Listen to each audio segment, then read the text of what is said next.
너의 삶의 빛을 소유하기까지 빛에 이르러 빛의 아들이 되고자 믿으라고 말씀하셨습니다. 이 지식의 빛을 이해하지 못하는 자들에게는 감춰진다는 것을 말씀하셨고, 이 지식의 빛을 그리고 이 말씀을 우리가 먹고 듣는다는 것은 나와 저와 여러분들의 삶 속에서 이 말씀이 이루어진다는 것을 믿으시기 바랍니다. 오늘 이 말씀대로 우리의 마음에 이 말씀이 떨어져서 이 말씀이 성취되어지고 나를 세워가는 귀한 이 날이 되어지기를 원합니다.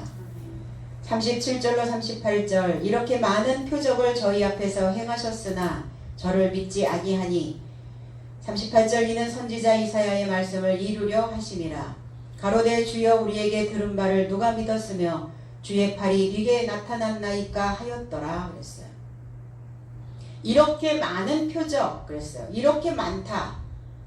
이게 토스라고 하는 이 단어가 이처럼 거대한, 이처럼 대단한 표적, 그리고 거대한 표적을 보여주셨음에도 불구하고 이들은 믿지 않는다 이렇게 말씀합니다. 히브리서 12장 1절에 이러므로 우리에게 구름같이 둘러싼 허다한 증인들이 있으니, 여기에서 허다한이라고 하는 이 단어가 바로 토스라고 하는 이 단어입니다. 이처럼 거대한, 구름같이 둘러싼 이처럼 거대한 증인들이 있으니 모든 무거운 것과 얽매이기 쉬운 죄를 벗어버리고 인내로서 우리 앞에 당한 경주를 경주하며 그랬어요. 이처럼 거대한 증인의 삶은 무엇을 가지고 있는가? 구름을 가지고 있다 이랬어요. 이 구름을 가지고 있는 증인의 삶은 무거운 것을 벗어버려야 돼요. 그리고 어울리기 좋은 죄를 벗어버리고 인내함으로 나의 삶 앞에 놓여있는 싸움, 저와 여러분들의 삶 앞에는 항상 싸움이 놓여있다는 겁니다. 오늘도 이날을 기억하여 와야 되는 이것 자체가 우리에게는 갈등이요 싸움이죠. 오늘 뭘 먹어야 되고 뭘 입어야 되고 무엇을 행해야 되고 어떤 일을 내가 해야 되고 이것도 싸움이라는 겁니다. 그래서 우리 앞에 놓여있는 싸움을 다름질하라 그랬어요. 다름질할 수 있는 자는 누군가? 싸움을 다름질할 수 있는 자는 선수죠. 그리고 다름질할 수 있는 자는 힘이 있는 자만이 다름질을 할 수가 있습니다. 바로 싸움 안에 놓여있는 우리들이 구름을 가지고 있어야만 우리는 그 싸움 안에서 다름질하는 인생이 되어줄 수 있다는 겁니다. 그럼 구름이 무엇이냐? 이 네포스라고 하는 단어와 히브리어에서 온 아난이라고 하는 이 단어는, 구름 그러면 어때요? 무엇인가 거쳐 있는 게 아니라 뭐가 덮여 있는 것. 여기에서 은밀히 행하다, 잔뜩 흐리다, 하늘을 덮었다 이런 의미를 가지고 있습니다.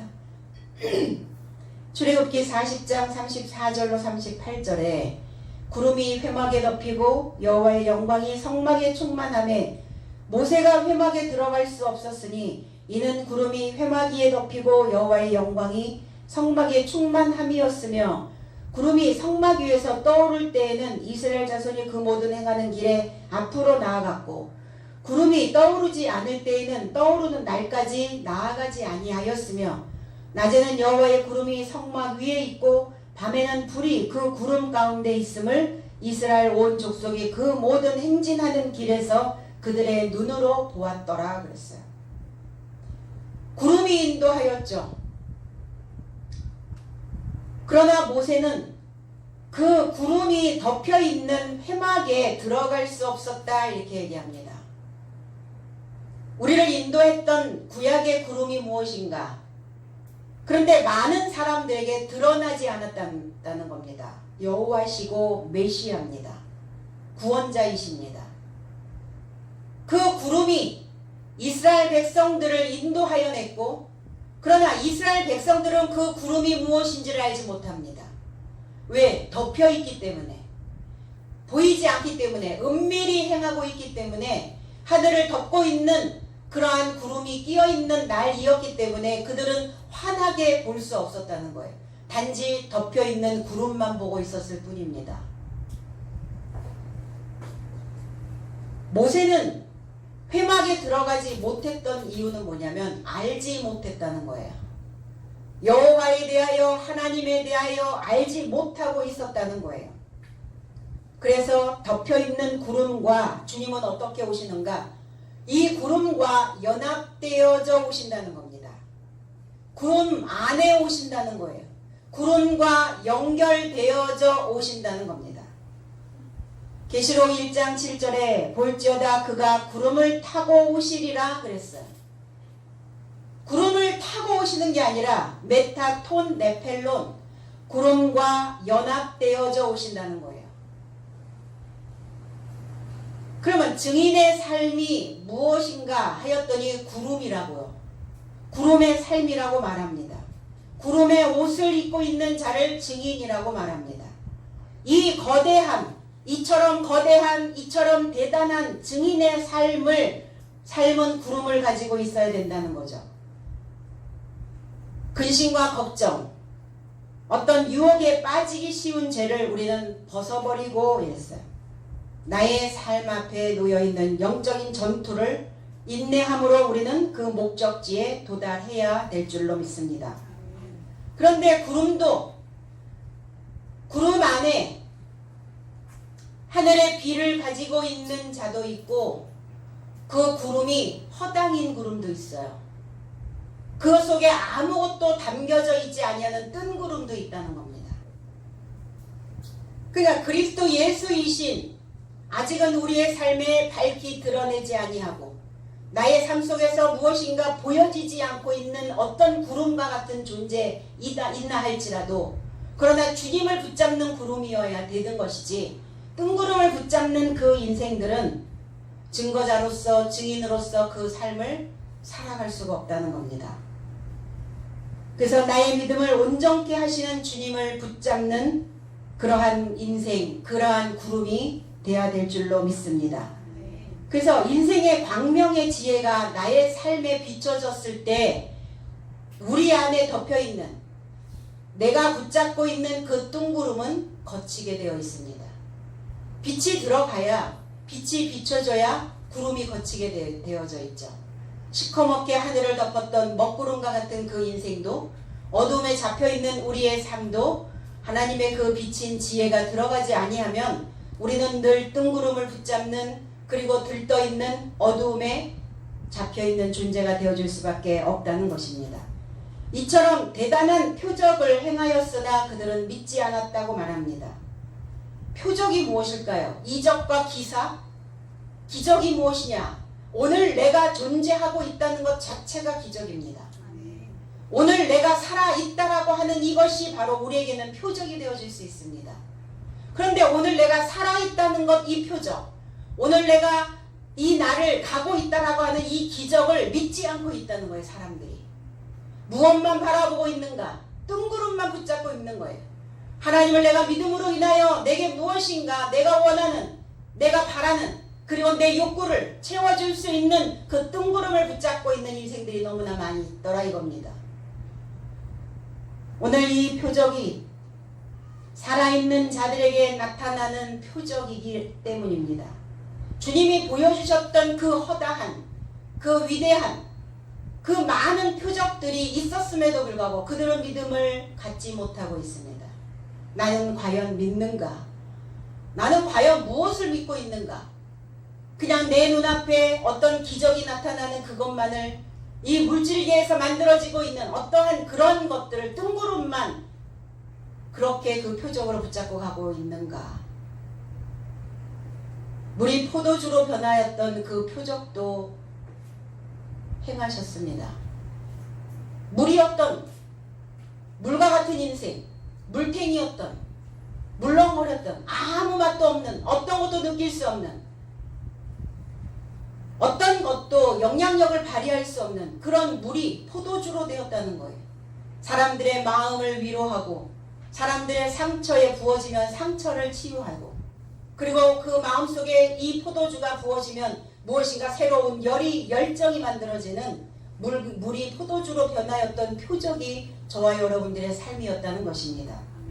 소경이었고 절름발이었고 벙어리였고 귀신 들렸고 내 속이 꼬부라져서 앓고 있었고 열병으로 내 삶이 병들어 있었고 각색병에 시달렸던 38년 된 병자였었던 삶, 그리고 죽어 있었던 우리의 의식들을, 죽어 있었던 우리의 이성들을 살리셨던, 죽은 나사로를 살리셨던 이러한 여러 거대한 표적들이 어디에서 나타났나?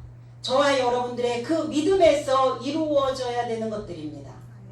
그러니까 내 삶에서 이 표적들이 이루어지지 않고 있다면 이것조차도 믿음이 없는, 믿지 못하는 그러한 삶이 되어진다는 것입니다. 이러한 상태에 있었던, 병들었었던, 귀신 들렸던, 꼬부라져 있었던, 손이 말라 있었던, 열병이 있었던 이러한 상태에서 우리를 이 대단한 믿음으로 만들어내는 것, 이것을 표적이라고 말합니다. 어떤 표적을 기대하고 있는가? 우리는 기독교 안에서, 신앙 안에서.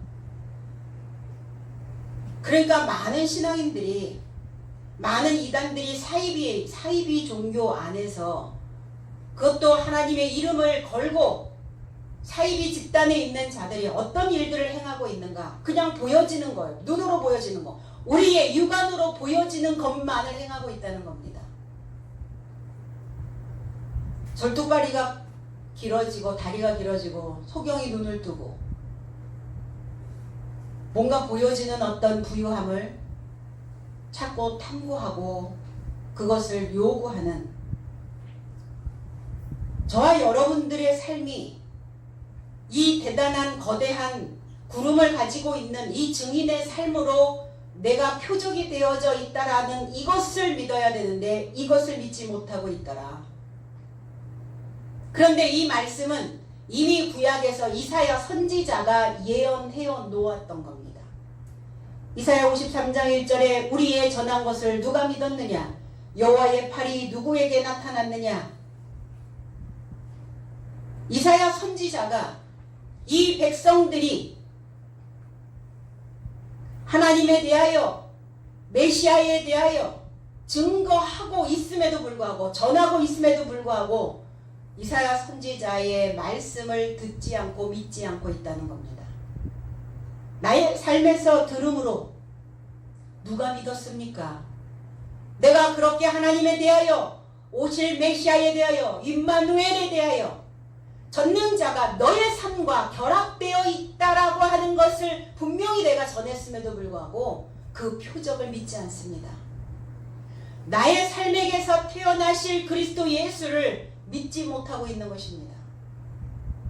나는 그냥 교회만 다니면 되는, 그래서 어딘가 내 인생이 끝나는 날 나는 천국으로 갈 것이다 라고 막연한 어떤 기대감 속에서 살아가고 있는 너무나 많은 신앙인들이 나의 삶에서 나타내야 될 그리스도 예수이신 그 표적을 믿지 않고 있는 자들이 있더라 이거예요. 나의 삶에서 들음으로 누가 믿었습니까? 저와 여러분들은 소리입니다. 저와 여러분들의 삶 속에서 소리가 나가는데 많은 사람들 뿐만이 아니라 나 자신조차도 내 안에서 나가는 소리를 믿었는가예요. 내 안에 있는 소리를 믿을 수 있는가?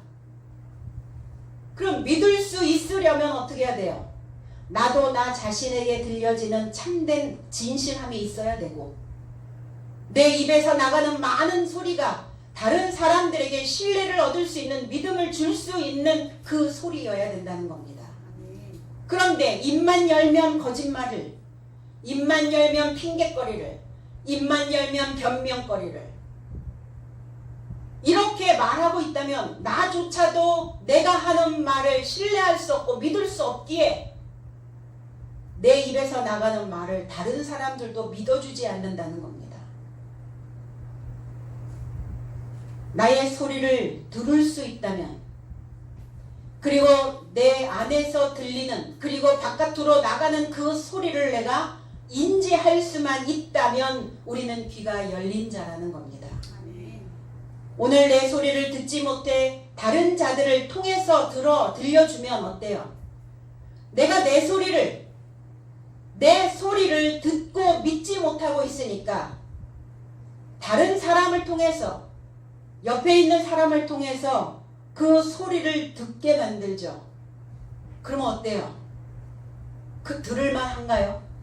아니면 들으면서 벌써 거부가 일어나나요? 그러니까 듣지 않으면 속이 막혀요. 들어야 속이 뚫립니다. 로마서 10장 16절로 17절에 그러나 저희가 다 복음을 순종치 아니하였도다. 이사야가 가로되 우리의 전한 바를 누가 믿었나이까 하였으니 믿음은 들음에서 나며 들음은 그리스도의 말씀으로 말미암았느니라 그랬어요. 그리고 듣는다는 것은 뭘 들어야 되는가? 그리스도의 말씀이라는 거예요. 믿음입니다. 신앙입니다. 나의 신념입니다. 나의 자세요, 나의 태도입니다. 내 안에서 올라오는 진실한 말입니다. 이 들었다, 들었어, 듣고 있어 이렇게 말한다면 무엇이 내 귀를 통하여 내 머리를 통하여 내 마음으로 들어가야 되는가? 하나님의 말씀, 이 말씀이 통과해야 된다는 겁니다. 인생을 힘들게 살거나 인생을 억울하게 사는 사람들의 이유가 무엇인가 보았더니 소리가 통과하지 않고 있어요. 왜 성장하지 않고 있는가? 왜 변화가 일어나지 않는가? 왜 바뀌지 않는가? 소리가 통과를 하지 않아요. 그러니까 그 생각에 그 상태에 늘 머물러 있는 겁니다. 그리스도의 말씀이 통과되어지면 우리는 은혜를 입게 됩니다. 그래서 뭐라 그래요? 목사님 오늘 말씀에 은혜 받았습니다. 이렇게 얘기하죠. 그러면 말씀이 통과했다는 거예요. 은혜를 받은 자, 은혜로 택하심을 받은 자는 어떤 자가 되는가? 남은 자가 된다는 거예요. 남았어요. 남은 자는 어떤 자죠? 남은 자에게 주어지는 것은 뭐냐? 천국의 삶이 주어진다는 겁니다. 그럼 내가 내 안에서 들리는 소리가 어떤 소리인지, 그 소리로 인하여 나는 천국의 삶을 살고 있는지 아니면 지옥의 삶을 살아가고 있는지 내 모습을 거울에 비춰봐야 된다는 겁니다. 거울이 뭡니까? 나를 비춰볼 수 있는 거울이 뭡니까? 쓴소리입니다. 달달한 소리가 아니에요. 쓴소리. 그 쓴소리를 내가 듣고 쓴소리를 통과한 자는 자기 모습이 비춰집니다. 그 교훈의 나를 들여보내야 돼요. 근데 어떻죠? 쓴소리가 들어오면 바깥으로 나오죠. 그 다 바깥으로 나와. 입도 대빨 나오고 성질도 대빨 올라오고 이제 다 바깥으로 나온단 말이에요. 그걸 안으로 들여놔야 되는데 들여보내면 간단한 원리인데 그 간단한 것을 못 붙잡는 거예요. 천국인가 지옥인가 내가 결정하는 거죠. 내가 어떤 것을 선택하느냐에 따라서 선택되어진 대로 이 말씀은 이루어진다는 겁니다. 내가 지옥을 붙잡고 있으면 그 인생은 지옥으로 떨어질 것이고 내가 천국의 삶을 붙잡으면 그 삶은 천국이 되어진다는 겁니다. 이 거북한 말씀을, 이 쓴소리를 내 귀를 통하여 통과하면 나는 천국인 거예요. 그렇지 못하면 또 지옥인 거죠. 그러니까 결국은 다 내 선택이에요. 하나님이 아무개야 너 지금 지옥이니 천국으로 올라와라 그런다고 하여 올라갑니까? 내가 귀를 막고 눈을 막고 입을 막고 다 오감을 다 막아버리고 있는데 오늘 내 삶이 하늘의 삶으로 이루어지기를 원합니다. 그래서 위의 것으로 만들어져야 되는 거예요. 인생이 위의 것으로 만들어져야 매우 귀한 가치 있는 고액이 될 수 있어요. 그런 노래도 있더라고요. 돈이건만 값어치 없는 동전 같았던, 동전 같은 인생. 동전 요즘 어때요? 땅바닥에 10원짜리 뭐 떨어져 있으면 주습니까? 잘 안 주서요. 애들한테 10원짜리 주면 감지덕지하고 받습니까? 안 받아요. 그러니까 왜? 돈인데, 저와 여러분들은 다 돈인데 나의 가치를 고액으로 만들지 못하고 왜 이러한 동정 같은 인생을 만드느냐 이거예요. 거지 인생은 어때요? 그래서 거지는 이렇게 얘기합니다. 나는 땡전도 없어. 그러니까 동전도 없는 인생. 거지는 땡전 한 푼도 없어. 땡전 한 푼. 얼마나 작은 단위의 돈인가. 값어치가 없다는 거예요. 무엇을 어떠한 소리를 내 바탕에 기록할 것인가예요. 우리의 마음으로 하나님을 증거하는 복음으로 내 인생의 그물을 꽉 채우면 우리는 고액의 질이 높은 좋은 삶이 만들어질 수 있다는 겁니다. 제조해야죠. 나를 새롭게 부어 만드는 겁니다. 오늘 내 마음에 하나님의 말씀이 부어지기를 원합니다. 그러려면 팔이 만들어져 있어야 돼요. 뭘로 부어요? 팔이 있어야 부을 수 있죠. 어깨를 못 쓰는 사람은 어떻죠? 이걸 들 수가 없죠. 50견이 아니라. 이 마음의 팔이 없으면, 정신의 팔이 없으면 이걸 들어 올리지 못합니다. 못 들어 올리죠? 이거 잘 안 올라가더라고요. 어느 날 50견이 오니까. 근육이 다 마비되니까. 육신도 그러한데 우리의 마음의 팔이 마비되었다라고 한번 생각해 보세요. 아무것도 행하고 싶지 않아요. 아무것도 만들고 싶지 않습니다. 그러니까 이사야 선지자가 주의 팔이 누구에게 나타났느냐. 오늘 주의 팔이 저와 여러분들의 삶에 나타나기를 소망합니다. 이 팔은 뭐냐? 휘두르는 거예요. 이 팔은 어깨와 붙어 있습니다. 팔을 휘두르지 못하면 팔이 붙어버려요. 팔이 붙어 있다라는 것은 무슨 의미냐? 양식을 먹을 수 없는 자가 되어진다는 겁니다. 히브리어에서 온 이 제로아라고 하는 이 단어는 군대라는 의미도 있어요. 이 팔은 뭐냐? 군대와 같다는 거예요. 많은 힘을 끌어서 쓸 수 있는 곳이 팔입니다. 능력입니다. 강한 것입니다. 그러니까 쭉 펴야죠. 팔을 쭉 펴야죠. 팔이 구부러져 있으면 어때요? 팔이 구부러져 있으면 씨를 뿌릴 수가 없다는 겁니다. 씨를 뿌릴 수 없는 팔이 되었으니 수확도 당연히 안 되죠. 결실할 것이 없으니 그 인생은 늘 빈핍할 수밖에 없는 겁니다. 어떤 팔이어야 되느냐? 창세기 49장 24절에 요셉의 활이 도리어 경강하며 그의 팔이 힘이 있으니 야곱의 전능자의 손을 힘입음이라. 그로부터 이스라엘의 반석인 목자가 나도다 그랬어요. 어디에서 목자이신 반석이신 그리스도가 기름 부음이 태어나시는가? 나의 팔에서요. 팔이 힘이 있어야 활 시위를 당겨서 전쟁에 나가 승리할 거 아닙니까? 팔에 힘이 없어서 부들부들 떨면서 팔 근육이 다 빠져나가가지고, 그래서 팔을 강화시켜야 된다는 겁니다. 그럼 팔을 강화시키려면, 요셉의 팔이 되어지려면 이 활시위를 달려서 당겨서 내 생각이 하나님의 생각과 맞지 아니하는, 그리고 내가 어우러지기 좋아하는, 어울리기 좋아하는 그 죄성에 자꾸 머물러 있는 그 나의 상태에 이 활이 담겨져서 관역을 맞춰야 된다는 겁니다. 하나님으로부터 빗나가 있는, 삐딱하게 가고 있는, 그러니까 팔이 활시위를 당겨줘야 삐딱하게 나가 있는 그 삶을 바르게 몰아갈 거 아닙니까? 팔을 단련해야 돼요. 팔을 강화시켜야 됩니다. 팔 근육을 강화시켜야 내 인생의 많은 것들을 수확해낼 수 있다는 겁니다.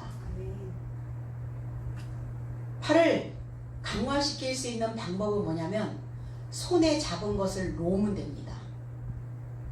내가 붙잡고 있는 있는 것이 무엇인가를 생각해 보셔야 돼요. 내 마음에 나는 뭘 붙잡고 있는가? 이 팔이. 그러니까 이 팔이 붙잡고 있는 게 너무 많으니까 점점 힘이 빠져버리는 거예요. 놔야죠. 팔의 기능을 잃어버리잖아요. 생존할 수가 없어요. 왜? 팔로 모든 요리를 해야 되고, 팔로 양식을 수확해야 되고, 팔로 무엇인가를 쓸어 안아야 되고, 팔로 인생들을 끌어안아야 되고, 팔로 내 인생도 토닥여줘야 되고, 이 팔이 나를 감싸 안아줘야 되는데 팔의 기능이 없어져 버리니까 나를 토닥여줄 수도 없고 나를 끌어안아줄 수도 없으니 당연히 내 주변에 있는, 내 옆에 있는 그 사람조차도 내가 끌어안아주지 못하고 있는 겁니다. 이 팔이 기능이 없으니까 수확할 수 없고 양식을 끌어모을 수 없으니까 나는 늘 굶주려 있는 거예요.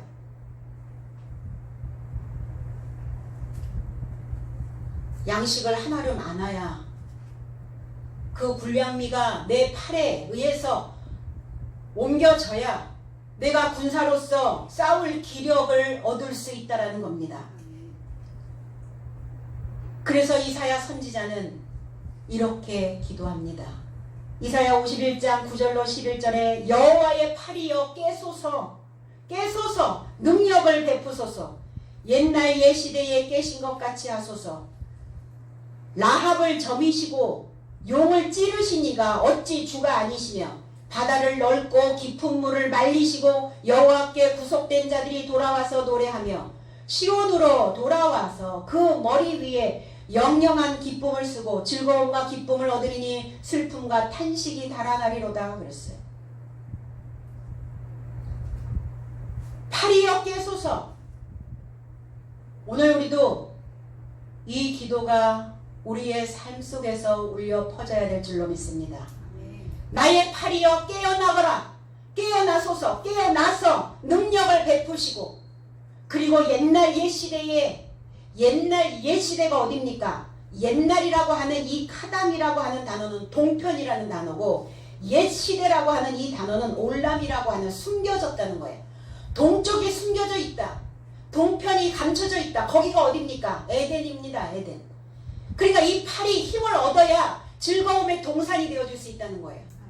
감춰져 있는 그 에덴이 내 인생에서 그 기쁨과 감사가 다시 찾아질 수 있다는 겁니다. 이 에덴을 감춰져 있는 이 동편을 깨신 것 같이 하소서. 그 에덴에 어디가 무엇이 있었습니까?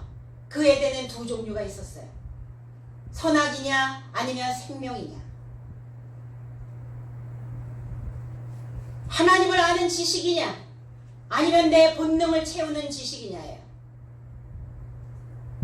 라합을 점이시고, 라합은 기생 라합이 아니에요. 이 라하브라고 하는 이 단어는 뭐냐면 찌르다, 자르다, 쪼개다, 정방향으로 만들다, 떠내다.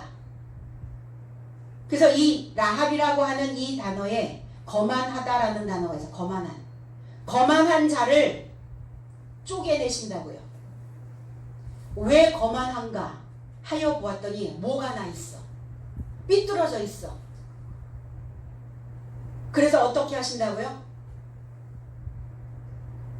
면과 각이 똑같게 정사각형으로 나를 떠내신다.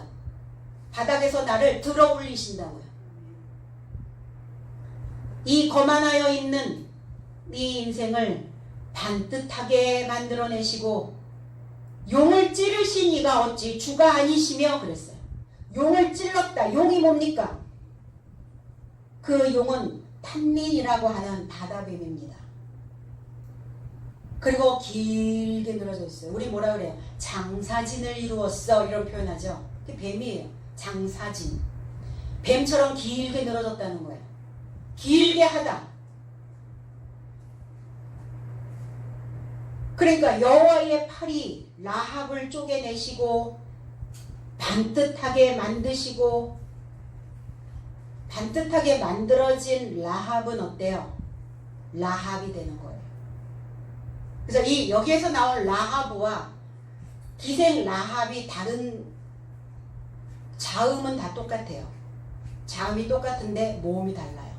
그러니까 이 거만하고 교만하고 이 폭풍우를 일으키는 이 거만한 라합이 반듯하게 쪼개지고 반듯하게 잘라지면 넓혀져 있는 라합이 된다는 거예요. 넓혀진다는 겁니다. 근데 같은 라합이 아니에요. 같은 이름인데 다른 삶을 살아가고 있는 겁니다. 라합으로 넓혀주신다고요. 그러니까 속이 좁으면 어때요? 즐겁지가 않아요. 고맙지가 않아요. 감사가 없습니다. 기쁘지가 않아요. 그러니까 내 속에 감춰져 있는 용을 찌르신 이가 누구냐?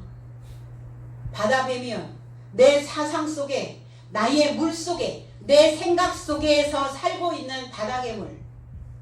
그 괴물이 문제죠. 한 번씩 확 용트름을 하고 그냥 치솟아 올라오면 어때요?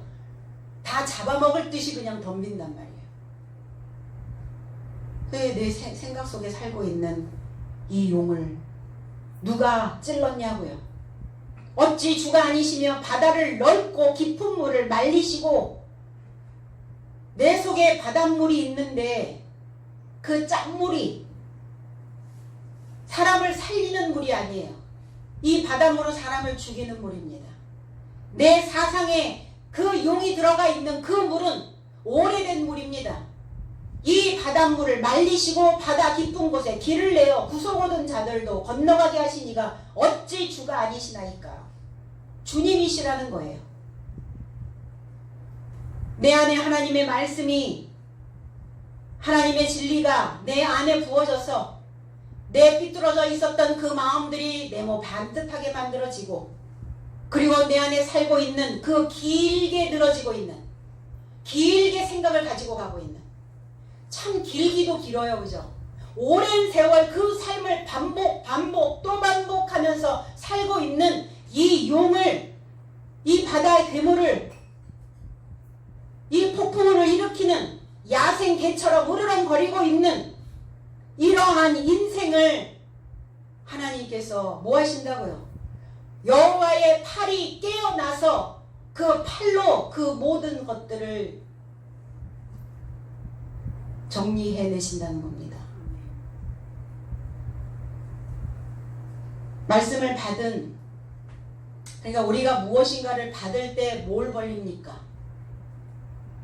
손만 벌려요? 두 팔 벌려 받죠? 그러니까 팔이 근력이 없으면 두 팔도 벌릴 수가 없어요. 뚝 떨어져 버려요. 받아야 되는데 뚝 떨어지는 거예요. 아무것도 받는 게 없는 거예요. 받아들이지를 않아요. 팔이 기능이 없는 겁니다. 말씀을 받은 나의 팔로 내 생각에, 내 사상에 잠자고 있는, 그리고 무엇인가 길게 가게 하는 그 용을 찔러서 구멍을 뚫어야 된다는 겁니다. 언제 해요? 언제? 오늘, 지금, 이날에. 그래서 드러나게 하신다는 거예요. 주의 팔이 내 삶 속에서 드러나게 나타났나이까? 주의 팔이 누구에게 나타났나이까? 누구에게 드러났나이까? 누구에게 계시되었나이까? 여호와의 팔을 간절히 원하는 자들에게 드러나신다는 겁니다. 계시되어지신다는 거예요. 아포칼리프토라는 단어예요. 그 덮개를 제거하신다는 거예요. 폭로하신다는 겁니다. 그러니까 내 속이 폭로되어졌을 때, 내 속이, 내 안에 감춰져 있었던 그 덮개가 제거되어졌을 때 우리는 옳습니다라고 말해야 된다는 거예요. 그렇습니다. 주님, 내가 그 모습입니다. 내 팔의 기능을 다 잃어버려서 누구도 끌어안을 수 없고 어떤 것도 받아들일 수 없는 그러한 자였습니다. 주님이 폭로하시는 이유, 드러내시는 이유는, 나타내시는 이유는 뭘까요? 날 살리고자 하시는 거죠. 내 안에 있는 것을 폭로시켜서 나를 무색하게 만들려고, 나에게 쫑크 주려고, 창피 주려고 드러내시겠어요? 아니죠.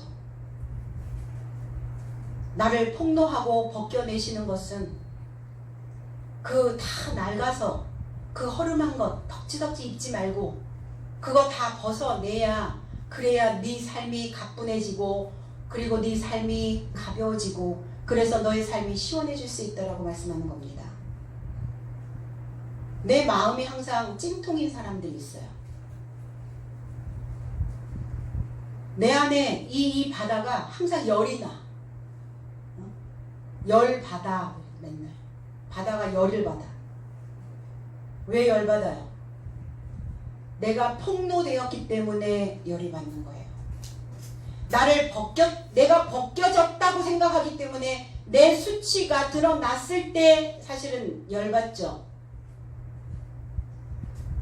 그러니까 열받아 하지 말고, 열은 받는데 또 생각해보면 내가 그 상태에 있었다라는 것을 인정하고, 내가 이 상태로 길게 갈 수는 없기에 내 나머지 인생, 지금까지 그렇게 길게 온 것도 억울하고 힘든데 지금부터 또 그렇게 똑같은 패턴으로 또 길게 가지 않게 하려고 뭐 하는 거예요? 토막내는 거예요.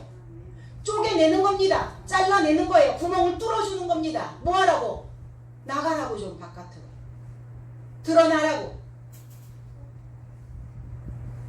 그래서 이렇게 내가 폭로되어졌을 때는, 나를 치료해야 되기 때문에, 내가 치료돼야 되기 때문에 나를 벗기시는구나라고 이렇게 생각해야 내가 성장되어진 그 삶으로 내가 회복되어질 수 있다는 겁니다.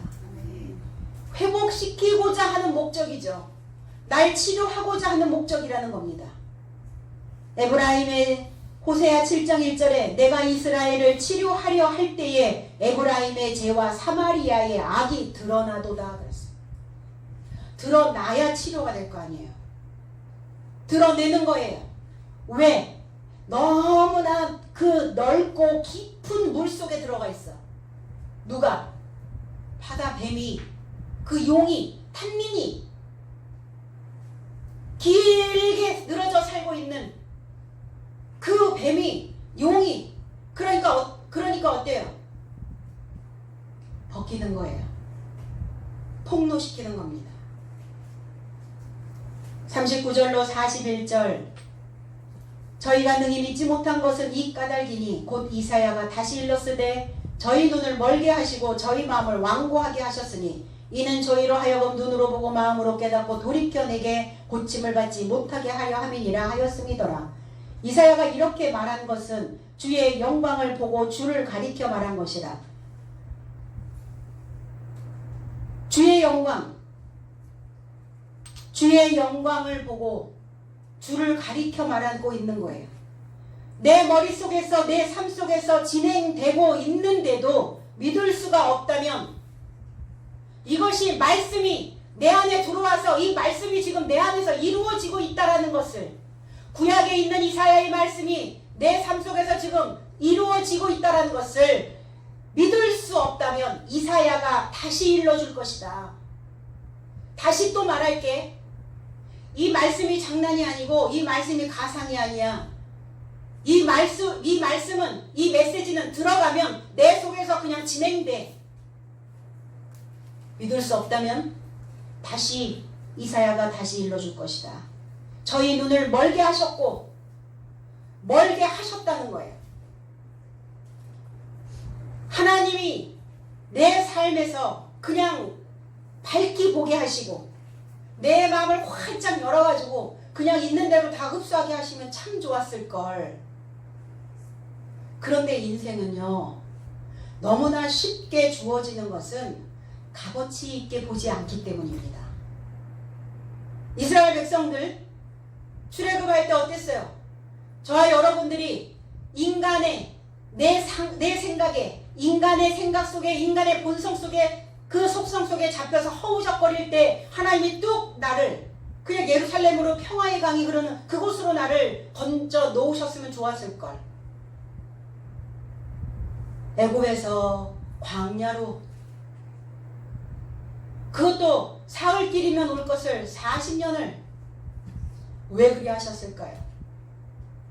여호와를 기억하라는 거예요. 하나님을 기억하라는 겁니다. 내 삶 속에서 하나님을 빼버리면 뭐가 남을까요? 하나님을 믿는 자들이든 믿지 아니하는 자들이든 하나님을, 하늘을 빼면 뭐가 남아요? 인생이. 하늘이 없는 인생이 있습니까? 하늘을 이고 있는 사람들이 전부. 하늘에서 무엇인가 내려오면, 하늘에서 무엇인가 도움이 줘야, 비춰줘야 이 땅에 살고 있는 자들이 살아날 수 있다는 거예요. 그럼 믿음이 있는 자들이든 믿음이 없는 자들이든 하늘이 필요 없는 자들은 없죠. 다 하늘이 필요하잖아요. 그럼 하늘 빼고 얘기해요? 하나님 빼고 얘기해? 저와 여러분들의 삶 속에서 하나님 빼고 뭘 얘기할 겁니까? 내 생각으로 그동안 나를 건져냈냐고요. 그 용과 같이 길게 똑같은 패턴으로 늘어져 살고 있는 그 삶을 뚫어버렸냐고요. 못 뚫었잖아요. 안 되잖아요, 이제는. 그럼 뭐 하셔야 돼요? 하나님께서 하셨다라는 것을 인정해야 됩니다. 내 주변을 둘러싸고 있다라는 것을, 모처럼, 구름처럼, 구름, 클라우드, 구름처럼 나를 쫓아다니는 거예요. 구름처럼 나를. 저희 눈을 멀게 하셨고 저희 마음을 완고하게 하셨다는 거예요. 그러니까 처음부터 눈을 뜨게 했으면 좋았을걸. 그렇게 안 해요. 어렵게 얻어야, 어렵게 힘들게 얻어야 오래 기억에 남습니다. 그렇지 않나요? 쉽게 무엇인가 누가 만들어 놓은 곳에 톡 들어가고 이런 사람들 어때요? 그 소중함을 모르기 때문입니다. 안 못 보는 소경이에요. 나는 소경이에요. 우리는 소경입니다. 우리는 소경으로 태어났어요. 배우면서 하늘에서 주시는 그 지식으로 인하여, 하늘에서 주시는 그 교훈으로 인하여 눈을 뜨게 되는 겁니다. 여전히 눈을 뜨지 못하고 안 못 보는 소경이면 내 앞날을 예견하지 못하게 되는 거예요. 내 앞날이 예견되지 못하고 내 앞날이 보이지 않으니까, 오늘 나에게 주어져 있는 이 하루조차도 보이지 않으니까 내 속에서는 뭐가 보여요? 염려와 걱정과 근심만 보이는 겁니다. 염려와 걱정과 근심이 구름처럼 따라다니면 좋겠어요. 그러니까 내 속은 항상 어때요? 강팍하여 돌같이 굳어있는 거예요. 굳어있는 얼굴이, 굳어있는 그 마음이, 굳어있는 상태가 다 얼굴로 드러난다는 거. 아무리 감추려고 해도 내 속에서 올라오는 것들은 다 드러난다는 겁니다. 완고하다. 포로라는 단어예요. 포로. 그러니까 포로, 잡혔다는 거예요. 잡혀있어. 그 단어는 아닌데, 포로가 그 포로가 아닌데, 어쨌든 완고함, 거기에 갇혀있는 거예요. 돌덩이처럼 딱딱하게 굳어있는 거예요. 두뇌 있어요. 두뇌. 두뇌 있으니 어때요? 어리석어질 수밖에 없죠. 어리석어져 있는 자는 어때요? 어두움입니다. 어두워. 마음이 항상 어두워. 낯빛이 항상 어두워. 낯빛이 굳어있어. 웃음기라고는 찾아볼 수가 없어. 기쁘고 감사함은 찾을 수가 없어요. 저와 여러분들의 삶을 전시장에다가 전시를 한다고 한번 상상해 보세요. 근데 그 전시장에 불이 안 들어오네? 조명이 하나도 없어. 깜깜해. 보여요? 안 보이잖아요. 그러니까 내 인생에 아무리 좋은 것을 가지고 있어도 어리석어 있다면, 어두워 있다면, 두뇌 있다면, 돌같이 단단하게 굳어서 어떤 조명도 어떤 빛도 들어오지 않고 있다면 아무 소용이 없다는 거예요. 보여줄 수가 없잖아요. 많은 사람들에게 또 내 자신도 내 삶을 보고 가는 거거든요. 다른 사람만 나를 보는 게 아니라 나도 나를 보고 가는 거예요. 보여줄 수 있는 게 아무것도 없으니까 어때요? 속은 늘 텅 비어버린다는 겁니다. 왜? 내 안에 내가 없으니까. 안고 없는 찐빵이니까. 공갈빵처럼 겉은 부풀러 있는데 베어 무는 순간 아무것도 없으니까 허한 거예요. 항상 눈으로 보고 마음으로 깨달아 돌이키지 못하게 하려 합니다. 이사야 42장 20절에 내가 많은 것을 볼지라도 유의치 아니하며 귀는 밝을지라도 듣지 아니하는도다. 많은 것을 보아도 유의치 않는다고요. 유의치 않는다라고 하는 이 샤마르라고 하는 단어는 뭐냐면 주의를 기울이지 않는다는 거예요. 채찍질하여 나를 감시하지 않는다는 겁니다. 이 유의치 않는다라고 하는 이 샤마르라고 하는 단어에서 사마리아라는 단어가 만들어집니다. 나를 지키지 않는다는 거예요. 내가 높은 망대가 되어져서 나를 보지 않는다는 겁니다. 내 삶을 지켜내지 못하고 있는 거예요. 눈은 왜 가지고 있는 거예요? 나를 지키려고. 위험한 요소가 혹시 있지 아니한가? 그럼 내 마음의 눈이어야죠. 나의 영적인, 나의 정신에, 나의 그 마음속에 있는 눈이어야 내가 어떤 위험 요소가 다가오고 있는지 아닌지를 내가 감지할 수 있다는 겁니다. 아멘. 주의를 기울이지 않는 거예요. 생각 훅 올라오는 대로 행동하고, 말 훅 올라오면 그 말 뻔세 없이 그냥 뱉어내고, 똑같은 것 계속 흘러가게 내버려 두는, 눈이 주의를 기울여야죠. 그리고 채찍질하며 나를 감시할 수 있어야죠. 그리고 잘했으면 내 안에 좋은 것을 담아두었을 때 잘했다고 두 팔로 난 좀 안아주고 하셔야죠. 타인이 나를 안아주는 것은 한 번 지나가면 끝이에요. 남편이, 아내가, 내 주변 사람들이, 타인이, 다른 사람들이 나를 토닥여 주는 거는 그냥 한 번이면 좋게요. 그런데 나는 나를 지속적으로 해줄 수가 있잖아요. 뭐하지 않게, 외롭지 않게, 한싸이지 않게. 그래서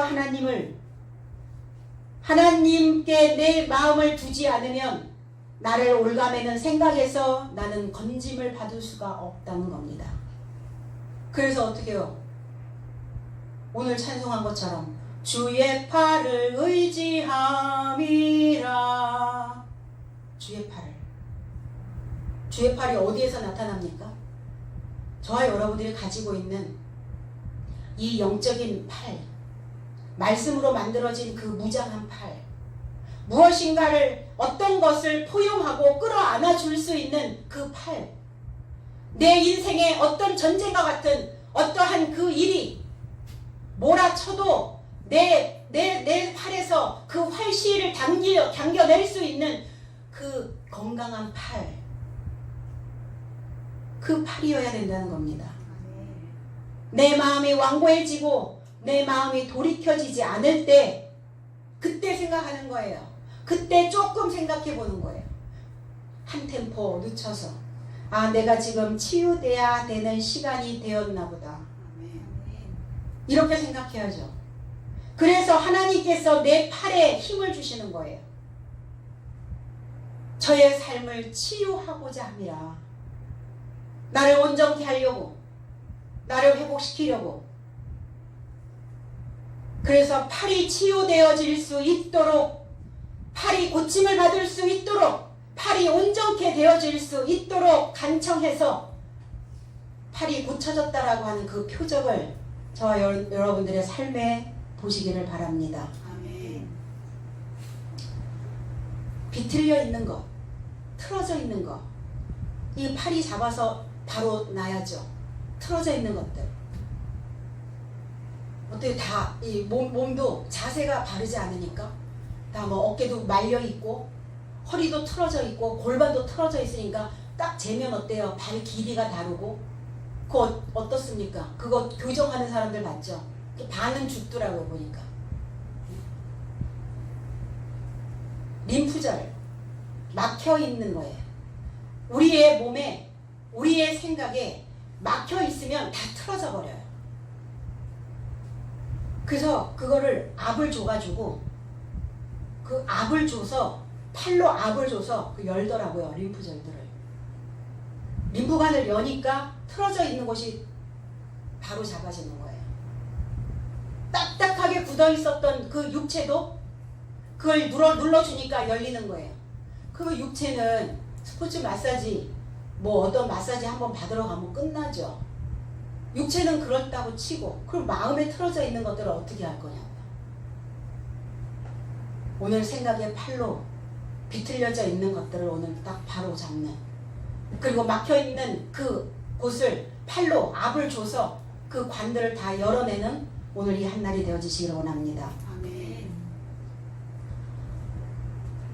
그래서 믿는 것이 불가능하다는 이사야의 예언은 주의 영광에 관하여 전하였다 그랬어요. 여호와의 영광을 본 이사야 선지자가 나의 눈이 만군의 여호와이신 왕을 배웠다라고 말했습니다. 그럼 이사야의 눈은 어떤 눈인가? 자신의 삶 안에서, 나의 생각 안에서, 나의 사상 안에서 말씀이 깨달아진 거예요. 하나님을 본 자가 없다고요. 구약에는 하나님 없습니다. 그런데 구약에 있는 이사야가 어떻게 내 눈이 주를 배웠다라고 그렇게 표현하냐고요. 깨달아진 말씀입니다. 그 깨달아진 말씀을 본 거예요. 이해한 겁니다. 알아차린 거예요. 그럼 오늘날도 저와 여러분들이 하나님을 보았다고요?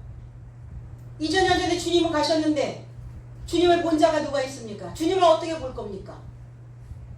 입신하면 주님이 보인다고요? 그러니까 그런 허무맹랑한 그런 퍼포먼스들을 교회에서 해가지고 사람들의 마음들을 현혹시키는 거에 급급해 있어요. 거기에 또 속아 넘어가는 자들은 또 누굽니까? 입신해서 주님을 봤다고요? 주님은 말씀으로 보는 겁니다. 말씀을 통해서 주의 얼굴을 보는 거예요. 말씀을 깨닫고 그 깨달은 말씀이 내 삶에 들어왔을 때 주님과 내가 하나 되어졌다라고 말하는 겁니다. 그 말씀이, 그 영광, 그 말씀의 무게를 감당하고 가는 거예요. 삶의 무게를 감당하고 가는 자들은 어떤 자들이냐? 말씀의 무게를 내가 감당하고 가야, 그래야 내 삶도 감당이 됩니다. 많은 사람들이 자신을 채찍질하고 감시하는 무게는 못마땅하게 생각하죠. 우리를 지금까지 하나님이 살게 하셨는데도 믿지 못하고 땅에 붙어있는 나를 채석해서 들어 올리려는 그 무게는 감당하려고 하지 아니하고 믿지 않고 있다는 겁니다. 하늘의 도움을 우리가 받고 있음에도 불구하고 우리는 이 신앙생활에서 얻어지는 것이 무엇인지조차도 알지 못하고 있다는 거예요. 신앙생활 헛하지 말아야죠. 우리가 신앙생활 안에서 얻어지는 게 있어야, 그래야 우리가 살아가는 이 삶이 순탄해질 수 있습니다. 신앙 안에서 얻어가지 못하죠? 그러면 세상 살면서 뭘 얻으려고 허덕거리겠냐고요. 뭘 얻을 수 있겠어요? 세상살이에서 그냥 먹고 사는 거, 생존하는 거. 이 생존하는 것조차도 우리의 육신을 지배할 수 있는 것은 정신인데, 마음인데, 그러면 우리의 마음에 힘을 줄 수 있는 이 말씀을 내가 얻어가지 못하고 있는데 세상에서 뭘 얻어갈 수 있겠어요? 세상에서 뭘 얻어낼 수 있겠어요? 얻어도 만족이 없어요. 감사가 없어요. 기쁨이 없습니다. 그래서 하나님의 말씀이 오늘 내 마음밭에 떨어졌을 때, 그리고 그 마음밭이 옥토밭이 되어졌을 때 우리는 기름집니다. 기름져야 내게 일상생활에서 일어나고 있는 매사가 매끄럽게 넘어갈 수 있어요. 어떤 인생들은 매사가 걸리는 사람들이 있어요. 시작부터 뭐가 힘든 사람들이 있어요. 그럼 뭐 하셔야 돼요? 하나님을 모르는 사람들은 모르고 지나간다고 칩시다. 그러나 내가 어린 시절서부터 신앙생활 안에 있었다면 내 매사가 무엇인가 껄끄럽게 계속 뭐가 걸리고 지나간다면 빨리 깨달아야 되는 것입니다. 뭐가 하나 그냥 순조롭게 지나가지 않는구나. 내가 살아가는 삶부터, 결혼생활서부터, 아이의 문제서부터, 어떤 것 하나도. 그렇다면 내가 하나님의 말씀을 잃어버렸다고 생각해야 돼요. 내가 하늘의 도움을, 신앙 안에서의 도움을 지금 받지 못하고 있다라고 깨달아야 된다는 것입니다.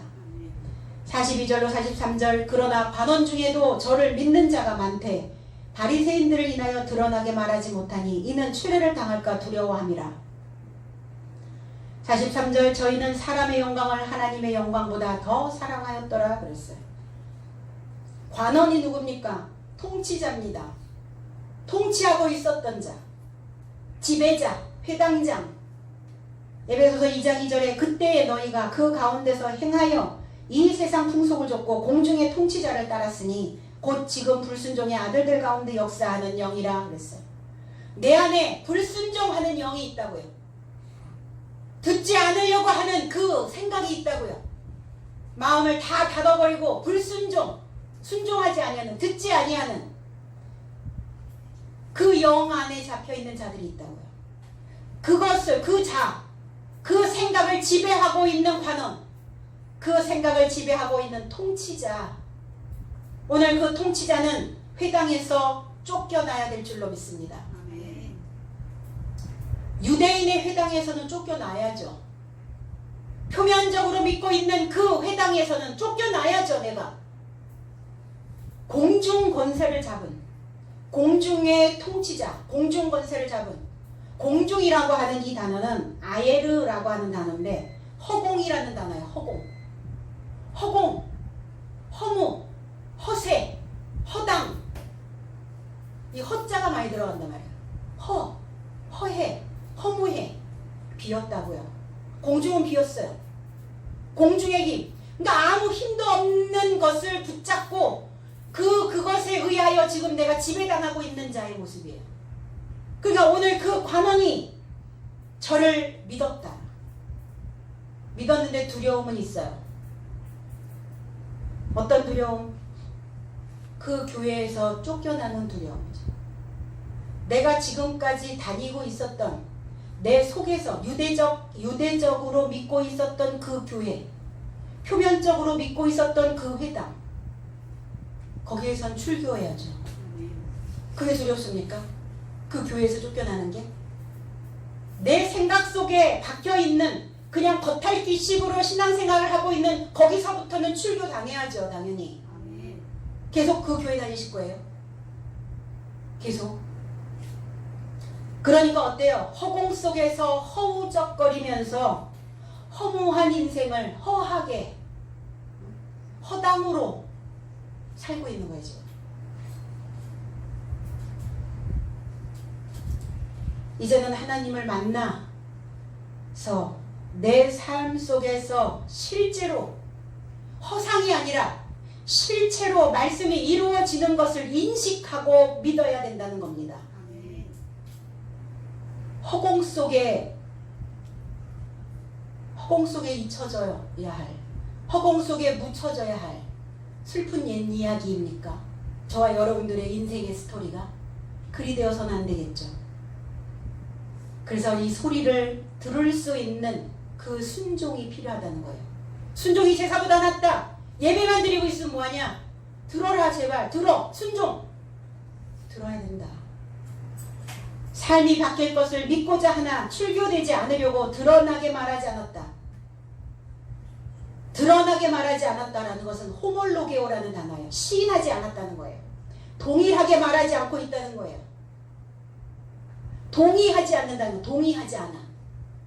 당신의 말이 내 생각 속에 있는 사상과 같습니다. 내 안에 용이 있습니다. 내 안에 죽은 사상들이 있습니다. 내가 그렇게 오래 길게 똑같은 패턴으로 살아왔습니다. 인정해야죠. 내가 표면적으로 겉으로 허무한 권세를 붙잡고 허당으로 허하게 살아가고 있습니다. 그 인정하지 않았더라 이들이. 그 인정하지 않았다는 건 뭐예요? 그 생각 속에서 그들은 구조되지 않았다는 거예요. 인정하면 되는데 그렇습니다. 맞습니다. 맞아요. 근데 지금부터는 앞으로 내 인생의 전개는 그리 되지 않을 것입니다. 그렇게 되어지지 않도록 그 팔이 나에게서 오늘 나타나지기를 원합니다. 이 기도가 속에서 올라와야죠. 이 생각이, 이 소리가 나와야죠. 보여요 또? 또 강팍해집니까? 그러면 이제 갈 만큼 가야지 또. 해볼 만큼 해보고. 로마서 10장 10절에 이는 사람이 의에 이루고자 마음으로 믿어져야 하고 구원에 이루고자 입으로 시인되어져야 하기 때문이다. 믿음의 말, 하나님을 인정하는 말을 해야 내 구덩이에서 끌어올려질 수 있다는 겁니다. 내가 말씀과 동일해지지 않으면 우리는 미로에 갇혀버리게 되는 거예요. 그러니까 미로에 갇혀서 또 가다 보면 또 그 자리, 또 돌아서 분명히 내가 내 생각대로 분명히 길을 갔는데 또 보니까 또 제자리에 와 있더라고요. 미로에 갇혀버리니까 인생들이. 같은 자리에서 계속 오늘 내가 믿고 있다고 생각하고 있는 그 유대인의 회당에서 출교되어지고 그리고 영양가 없는 식당에서 오늘 우리는 다 나와야 될 줄로 믿습니다. 영양가 없고 맛도 없는 식당에 돈 주고 가서 사 먹습니까? 그런 어리석은 자들은 없죠. 듣고 있는 말씀에 동의하면 이 말씀을 인정하면 그렇다라고 내가 고백만 한다면 주의 팔이 나의 팔로 살 수 있다라는 겁니다. 치료되고 회복되어진 주의 팔이 내 삶 속에 오늘 만들어질 줄로 믿습니다. 오늘 내 삶 속에서 내가 그렇게 해주시겠다고 약속하면 주의 능력이 내 팔에서 드러나게 될 것입니다. 같은 마음을 품은 조화되어진 어우러지는 이 마음이면 오늘 우리는 고침을 받을 수 있습니다. 하나님의 영광인가 사람의 영광인가. 그러니까 사람의 영광은 무겁다니까요. 그러나 하나님의 영광은 쉽고 가볍다. 내 짐은.